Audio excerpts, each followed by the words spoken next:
For the last couple of years, I've been using pretty much exclusively Apple products. From the MacBook Pro, the Apple Watch, the iPhones, and my AirPods. And it has been pretty much all I've been using for years. You guys can say that I'm quite deep into the Apple ecosystem. But this year, when they announced the S24 Ultra, I was very interested on this thing. And as soon as I saw it, I was very intrigued on actually trying it for a little bit.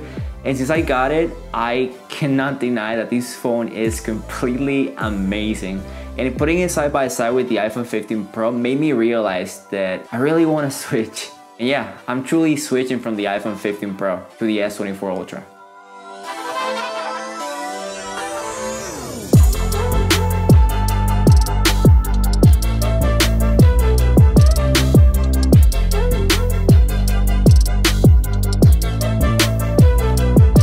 I'm not typically a fan of big phones, but the S24 Ultra is just a beauty to use, especially with the new anti-reflective technology they added to the screens, which is supposed to reduce reflection by 75%, and believe me, it makes a huge difference. But this is truly a game changer when it comes to consuming content and gaming. I wish we could play AAA games side by side with the iPhone 15 Pro for a high-end comparison, but unfortunately, we can't, or at least not yet. For reference, this is my iPhone 15 Pro next to the S24 Ultra, so you can see the screen difference, and I'll let you be the judge of it, so you can actually see by yourself the screen comparison when it comes to reflection.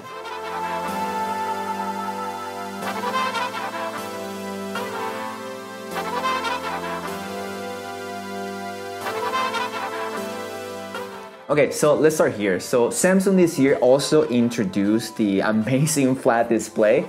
I don't know if you guys can appreciate it there, but this phone is just a pleasure to use, especially compared with the S23 Ultra from last year. One thing that I didn't like in the past, it was that the curved display took a little bit of the premium experience in my opinion, and also with the use of the S Pen, it was a bit weird to go to those edges and you know, go over that curve, and I don't know, it took a little bit of that immersive experience. Also this year we have the even bezels, which makes the whole navigating and consuming content a lot more enjoyable. But at this point, I think most of us can agree that Samsung has set the bar pretty high to start the year for all the new phones coming in 2024. And adding to that amazing flat display, Samsung also introduced this year the new Corning Gorilla Glass, which is supposed to be 4 times stronger and more resistant, especially when it comes to scratches. And from what I can see in some videos that I've watched so far, it seems that it's actually very accurate. I'm not gonna try this. I think I'm gonna keep taking care of my phone the same way I take care of all of my previous phones. Even though it's more durable, I assume that I don't have to wear any screen protector. One thing though, if you're looking into a screen protector on the S24 Ultra, I highly recommend that you look into one with anti-reflective properties. Otherwise, you won't get the full benefit of your screen, since the screen protector will add more reflections to your display. We have also the new addition of the 2600 nits of brightness. This feature here is something that it never bothered me in the past with my iPhone 15 Pro with 2000 nits, but once you have it, it's one of those things that is really easy to get used to. Once you go back to your iPhone, you start seeing how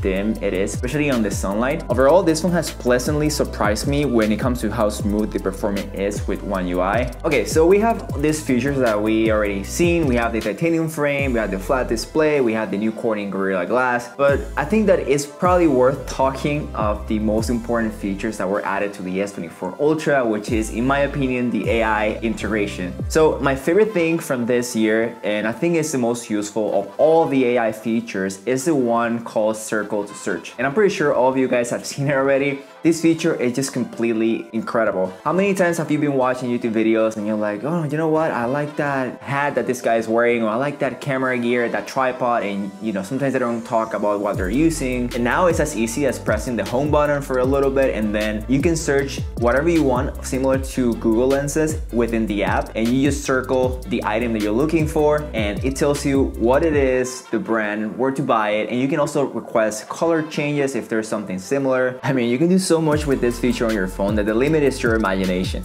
Another cool AI feature that was added this year was the ability to remove objects from a photo, which is very similar to what the Google Pixel 8 has. You can remove objects, resize them, or completely replace them for something completely different. One other thing that I found myself using a lot is the grammar correction tools. This makes creating emails, sending messages, and even working on my YouTube scripts much more efficient. For the tones, you can switch in between professional, casual, polite, or even with emojis. Although I don't really know who actually writes like that, but those options are there. It's actually very fun to use and helps make the S24 Ultra the ultimate productivity machine. You also have the ability to translate your calls, which is a very incredible feature. However, when I tried it with my brother, there were some issues with the translation. The majority of the conversation was understandable, but in occasions, the translation didn't make a lot of sense. I really see this being more useful when traveling outside of the country. It's not something that I'll be using day to day, but it's definitely something good to have when needed. Now we'll talk a little bit about the camera, even though I'm gonna make a dedicated video for this portion, but I'll give you a brief explanation of my experience so far. So in the camera department, we have a couple of new updates as well. We went from a 10x telephoto lens to a 5x, in which from a little testing that I've done, even at 10x, it looks decent. But I think the 5x is a more usable lens for most cases. At 10x, there's some AI processing that helps the S24 Ultra produce a higher quality photo than before. But besides the processing, we still have the same camera hardware with now an improved sensor at 5x. There's still a lot of testing that I want to do with the camera, also in comparison with the iPhone 15 Pro, comparing all the modes including video, focal lengths, dynamic range, and more. Stay tuned for that video in the near future. But yeah guys, throughout the years, I've always come back to iPhone because of how simple they are and how smooth the ecosystem interacts all together. However, I cannot ignore that Samsung has achieved something amazing with the S24 Ultra, and for the foreseeable future, I'm putting my iPhone 15 Pro back in the box. I have many plans with the S24 Ultra, so stay tuned for what is coming next. Thank you so much for watching until the end and for the continued support to this channel.